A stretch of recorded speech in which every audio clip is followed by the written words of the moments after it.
Assalamualaikum warahmatullahi wabarakatuh. Selamat pagi para pelaku UMKM semuanya. Salam sehat, salam bahagia, salam receh buat kita semuanya. Cuan, cuan, cuan. Kali ini saya akan membahas tentang brand awareness, di mana di video sebelumnya saya sudah memberikan penjabaran, pemaparan, materi pelatihan yang pertama terkait dengan pentingnya sosial media di dalam manajemen bisnis. Nah, sekarang saya akan menjabarkan materi pelatihan yang kedua terkait dengan brand awareness atau kesadaran merek. Ya, di sini nanti kita akan banyak belajar terkait dengan bagaimana membuat sebuah merek kita itu dapat dikenal dan diingat oleh para calon pembeli, calon pelanggan, maupun calon konsumen kita. Mari kita simak bersama-sama. Pertama-tama kita harus memahami apa itu yang disebut dengan brand awareness. Ya. Dengan adanya brand awareness ini dapat membantu dalam membangun reputasi merek yang sukses dan positif.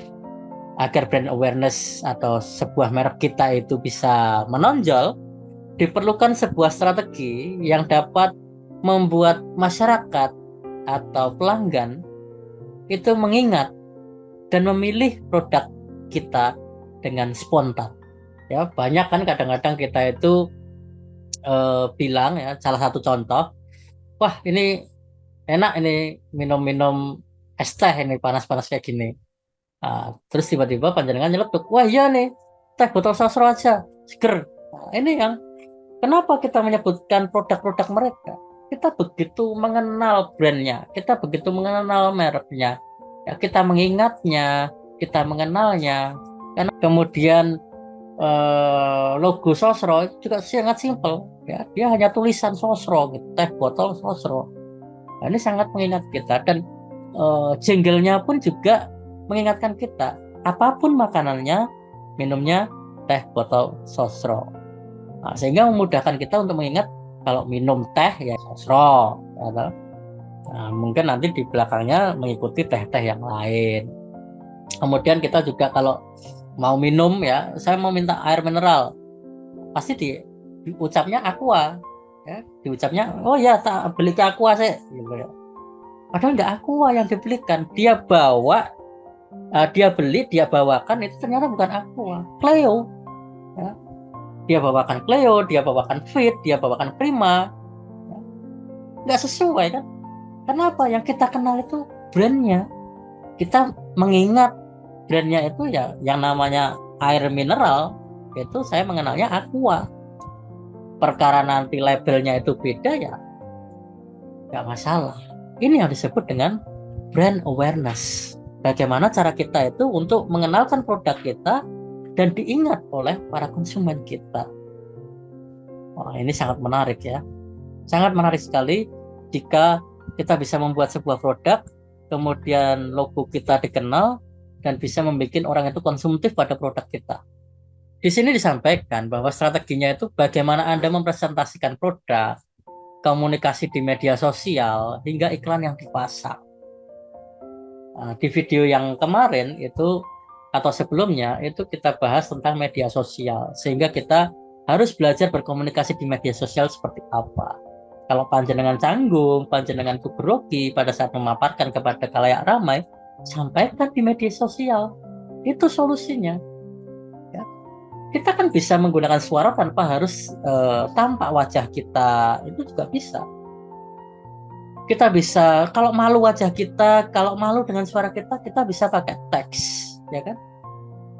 Kita bisa menggunakan teks, caption di sana, kita kasih captionnya terkait dengan produk-produk kita, terkait dengan merek kita, dan lain sebagainya. Nah, cara mempresentasikan produk itu juga perlu. Bagaimana? Ya kalau panjenengan tuh malu-malu dengan suara panjenengan, dengan visual panjenengan, ya pakai teks juga nggak apa-apa, pakai gambar nggak apa-apa. Tapi dibikinlah yang menarik. Di situ ada ungkapan, pengungkapan Anda itu mempresentasikan produk yang Anda jual dalam gambar tersebut. Contoh cenderung banyak yang menurut saya itu sukses adalah KFC ya. KFC ini dia hanya memberikan gambar saja, dia bisa mempresentasikan produk, dia bisa mengkomunikasikan di media sosial, dan dia bisa membuat orang itu tertarik dengan gambar produknya dia. Ini bisa panjenengan bayangkan betapa suksesnya dia brand awareness. Kita juga harus bisa bikin gambar itu yang semenarik mungkin, seperti apa untuk mempresentasikan produk pengganti dari panjenengan itu cuap-cuap. Brand awareness sendiri itu apa?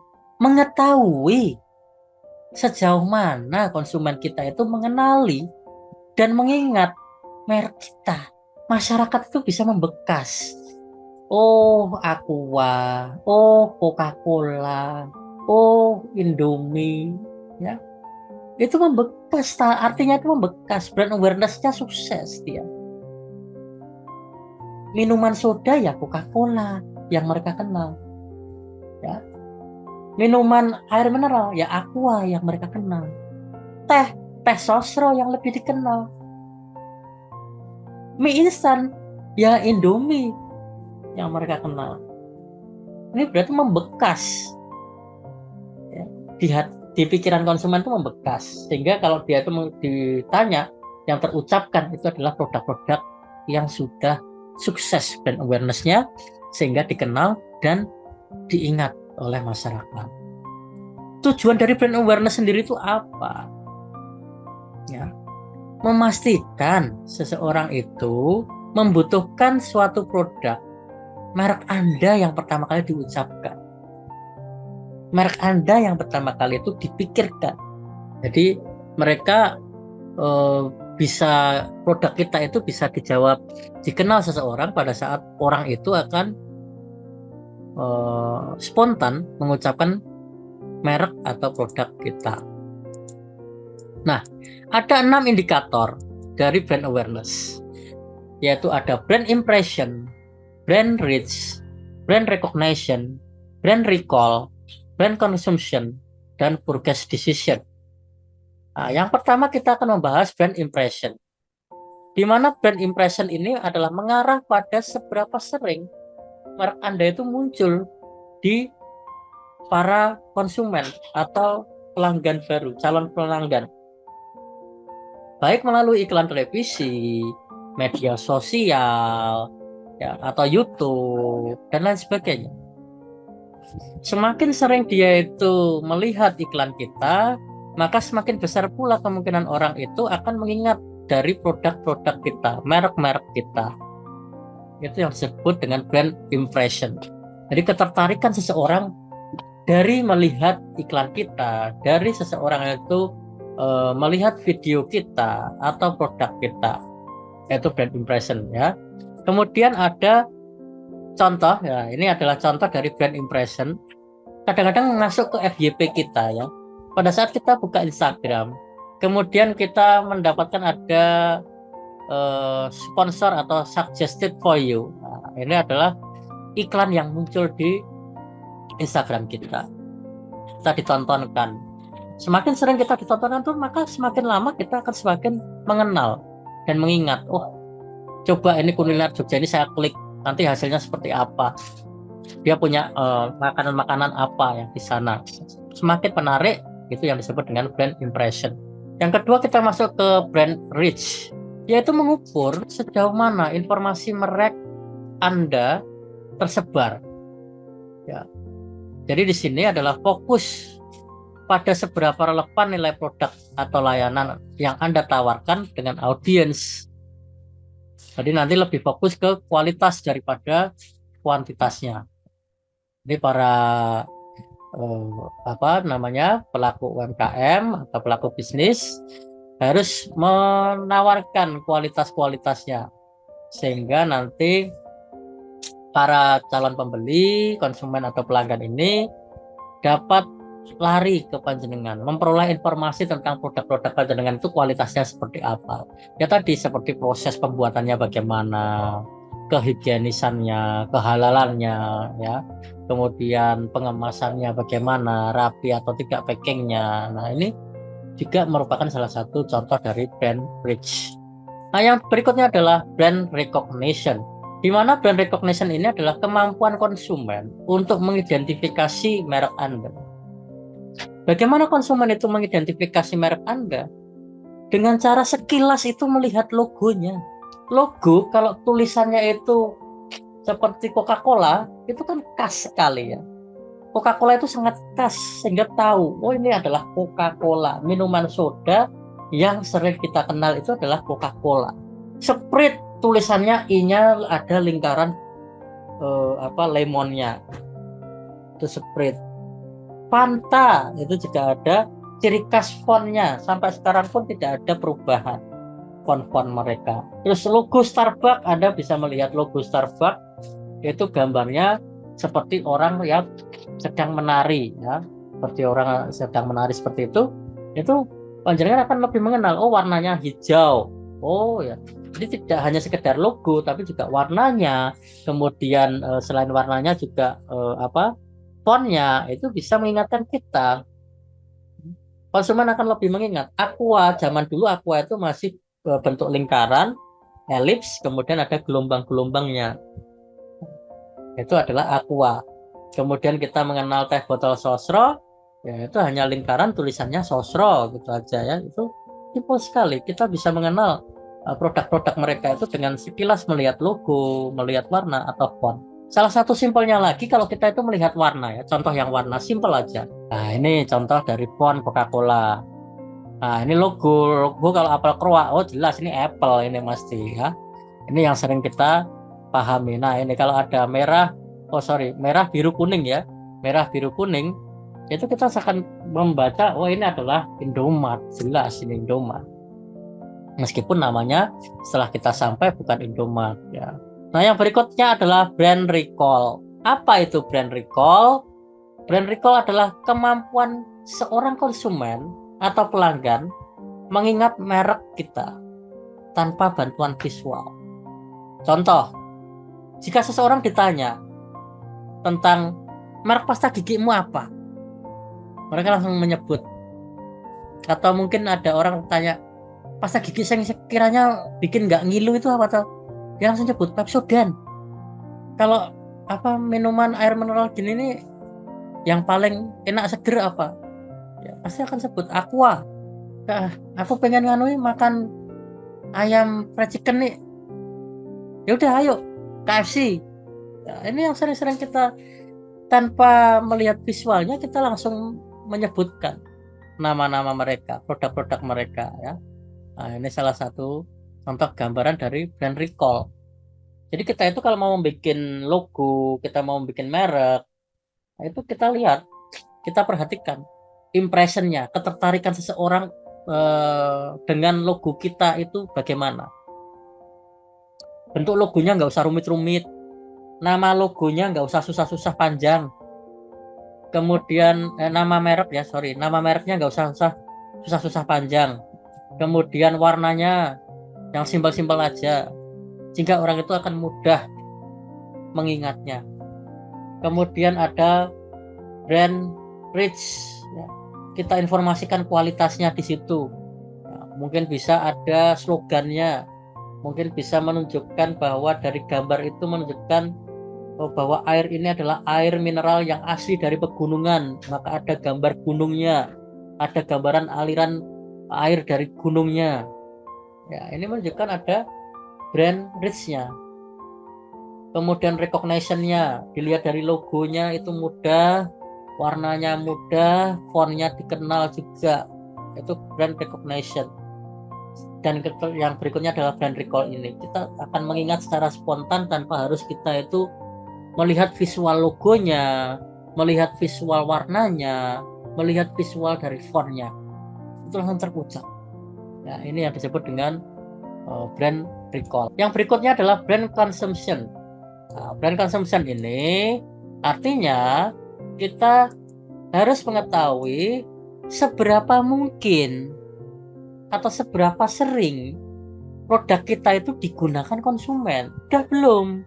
Produk yang panjenengan jual itu sering dibeli oleh orang yang sama. Kalau sering dibeli oleh orang yang sama, maka masuklah kita sukses di brand consumption ya. Contoh Gojek. Gojek dulu itu belum sampai di brand consumption. Ya. Dari sisi brand impression dapat, sudah membuat menarik pelanggannya, calon pelanggannya. Brand reach-nya dapat, kualitasnya ada sapanya, ada salamnya, kemudian orangnya ramah, nganternya juga pelan-pelan, nggak biayaan, ya toh. Kemudian menyesuaikan standar SOP, seragamnya safety rating, ya. Kemudian brand recall-nya juga dapat. Kalau orang-orang, mau naik apa ini? Naik ojek, oh Gojek aja. Nah itu pasti langsung diucapkan Gojek, brand recall-nya dapat. Kemudian ada recognition-nya juga dapat. Mau naik apa? Naik yang itu loh, jaket hijau, kita dapat ya, dikenal dari warnanya. Tulisannya bagaimana? Dikenal, tulisannya itu simple, fontnya Gojek, pakai font Arial. Kemudian logonya simple. Apa? Kalau dulu kan orang trail gitu ya, orang naik motor kemudian ada sinyalnya gitu ya di atas kepalanya. Kalau sekarang kan Go Partner itu pokoknya bulat gitu ya, kayak helm gitu aja. Itu Go Partner sekarang. Nah, ini dari sisi Gojek. Jika orang-orang itu menggunakan produk Anda secara rutin atau berulang-ulang dan dalam jumlah yang banyak, ini menunjukkan bahwa produk Anda itu berhasil mempengaruhi kehidupan mereka.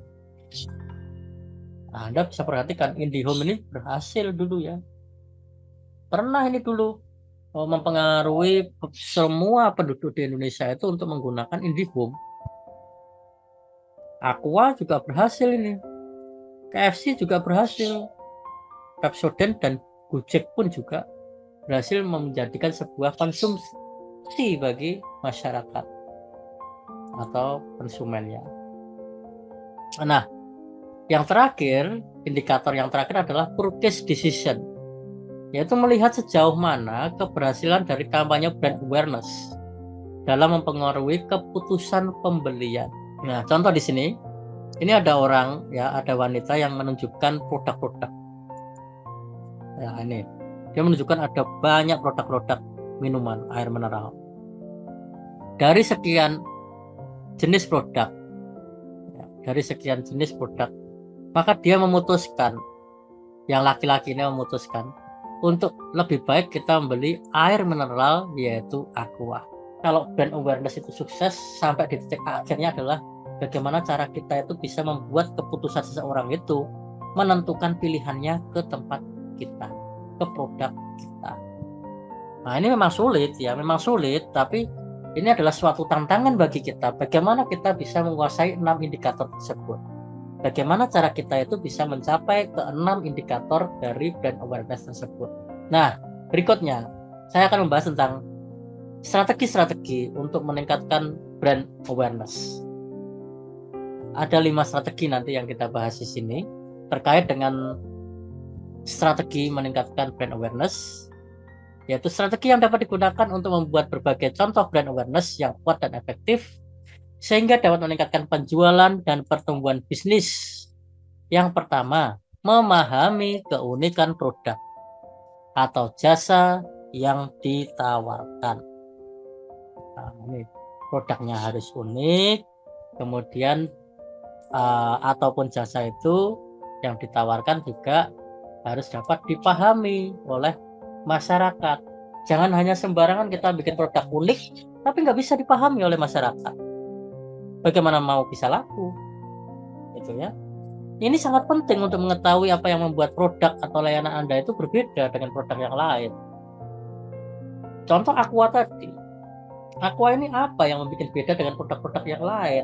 Mungkin bisa dilihat dari fitur uniknya, mungkin bisa dilihat dari harganya, mungkin atau bisa dilihat dari desainnya.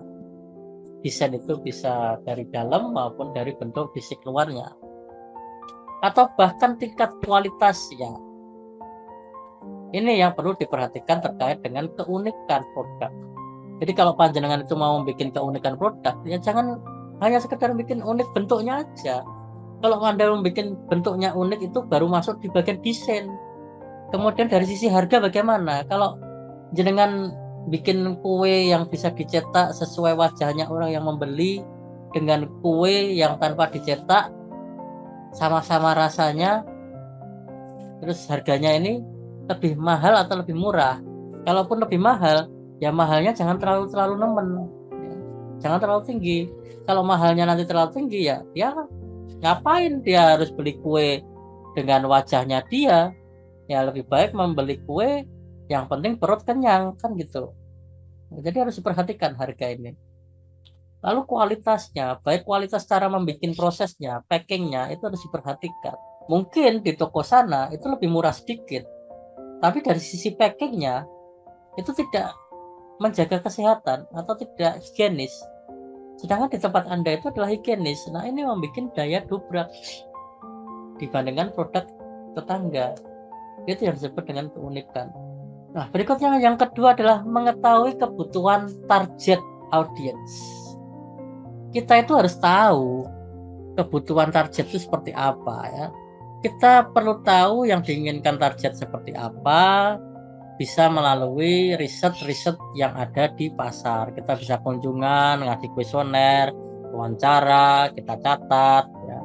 Sehingga kita bisa tahu, oh, dengan adanya riset ini, maka saya bisa tahu bahwa di media sosial, ya, nanti saya akan berikan promo, saya berikan voucher, saya berikan buy one get one atau buy one get two, ya, dan lain sebagainya.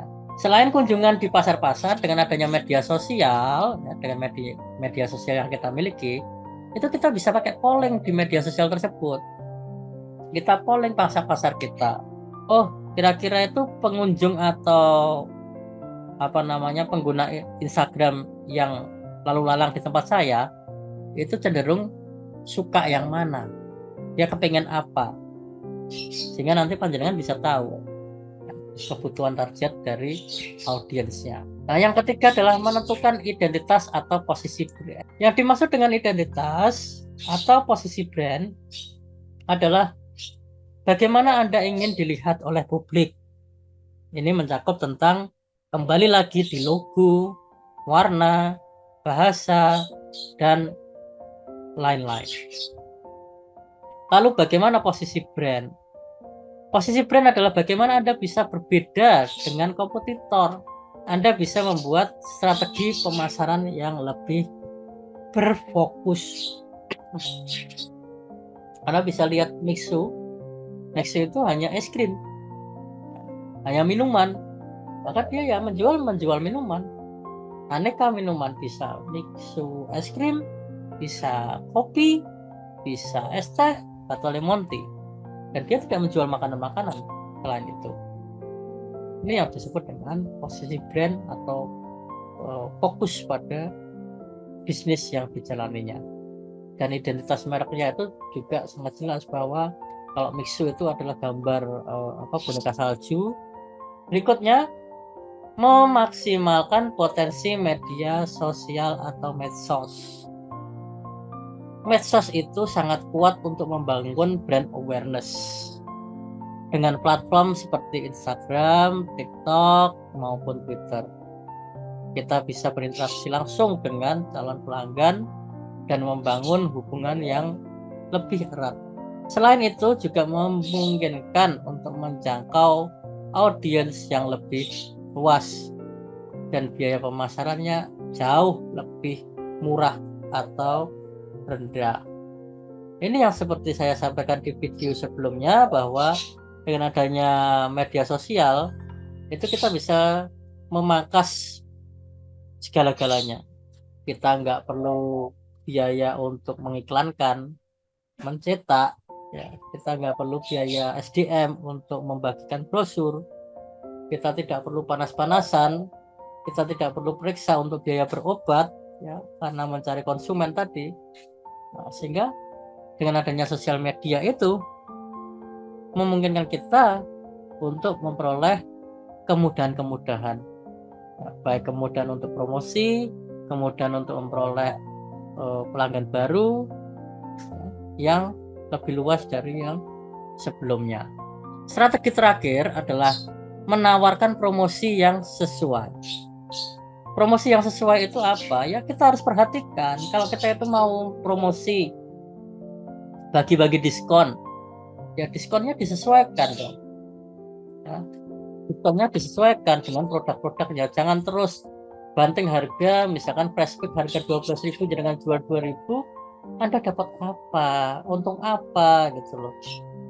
Misalkan panjenengan bisa ya toh dengan membeli nanti 2 kali pembelian sebesar 50.000 minimal, maka panjenengan akan memperoleh kupon diskon ya toh. Kupon diskon ini berlaku setelah pembelian di hari berikutnya atau di pembelian berikutnya. Itu bisa dipakai kata-kata seperti itu. Voucher, Anda mendapatkan potongan 100%. Nah, 100% ini digunakan untuk besok. 100% yang bagaimana? Ya, mereka dapat memperoleh voucher potongan 100% dengan syarat membayar minimal belanjaan 20.000, misalkan seperti itu. Dan 100% ini apa? 100% hanya untuk yang jenis es teh, misalkan seperti itu. Oke. Itu kaitannya dengan menawarkan promosi yang sesuai sehingga dapat menarik para pelanggan baru dan mempertahankan pelanggan-pelanggan yang lama. Nah, demikian apa yang dapat saya sampaikan terkait dengan brand awareness. Di mana brand awareness ini tadi dibahas ya, terdiri dari indikator-indikator atau teknik-teknik yang bermanfaat untuk panjenengan di dalam membangun sebuah brand awareness. Yang pertama ada brand impression, ya, ketertarikan seorang pelanggan dalam mengenali dan mengingat merek Anda. Kemudian ada brand reach, yaitu kita mengenalkan kualitas dari produk atau merek kita. Yang ketiga itu ada brand recognition, yaitu kemampuan seorang konsumen atau calon pelanggan kita di dalam mengenali logo, warna maupun tulisan dari merek kita ataupun produk kita. Yang keempat ada brand recall, tanpa kita melihat secara langsung visualnya, kita bisa langsung mengucapkan produk atau merek dari bisnis kita. Kemudian yang kelima itu ada konsumtif, ya, consumption, brand consumption.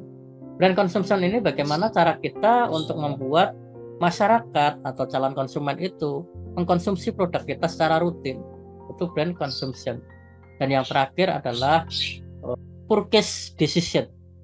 Nah, purchase itu adalah pembelian, decision itu adalah keputusan. Keputusan untuk membeli produk kita. Ya, dibandingkan dengan produk kompetitor yang lain. Itu untuk beberapa teknik yang ada dalam membangun brand awareness yang baik. Kemudian ada beberapa 5 strategi dapat membantu kita untuk meningkatkan atau mengoptimalkan brand awareness pada merek maupun produk yang kita jual. Itu sekiranya yang dapat saya sampaikan pada video yang kedua ini. Di video yang berikutnya saya akan membahas terkait dengan optimasi Instagram dengan SEO. Ya, di sini nanti kita akan belajar secara praktek, ya, praktek langsung. Silahkan disiapkan smartphone Anda masing-masing. Kemudian nanti kita akan buka media sosial Instagram. Kita akan praktekkan tahapan-tahapan untuk optimalisasi Instagram tersebut menggunakan SEO sehingga dapat meningkatkan insya Allah penjualan dan penghasilan yang diperoleh. Sekian yang dapat saya sampaikan. Mohon maaf bila mana ada salah kata saya pada saat pemaparan baik di video pertama maupun di video kali ini terkait dengan brand awareness. Terima kasih. Akhirul kalam. Wassalamualaikum warahmatullahi wabarakatuh.